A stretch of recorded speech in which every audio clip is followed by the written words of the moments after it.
तर काय म्हणता मित्रमंडळी, जय भीम नमो बुद्ध आहे. तुम्हाला तर माहीतच आहे की आपण 3 महिन्यापर्यंत ग्रंथपठणाचे ब्लॉग करणार आहे. तर आपल्या ग्रंथपठणाच्या ब्लॉगचा दिवस आहे 46वा.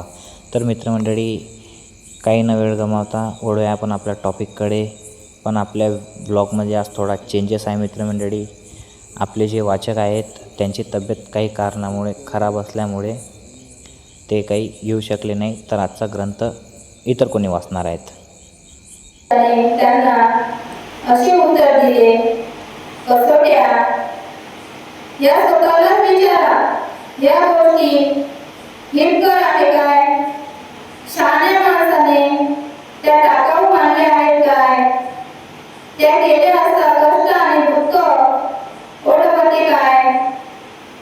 कालामानो यापुढे जाऊन तुम्ही असे विचारले पाहिजे की हे सिद्धांत तृष्णा, द्वेष, मूढता आणि हिंसा यांना सहाय्यक नाहीत ना?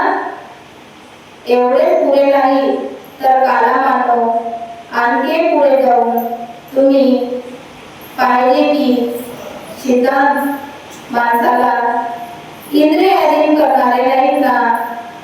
हिंसेला प्रोत्साहन करणारे तर नाहीत ना? चोरी करणाऱ्याला प्रेरणा देणारे नाहीत ना? कामेच्या पूर्तीसाठी मिथ्याचार शिकवणारे तर नाहीत ना?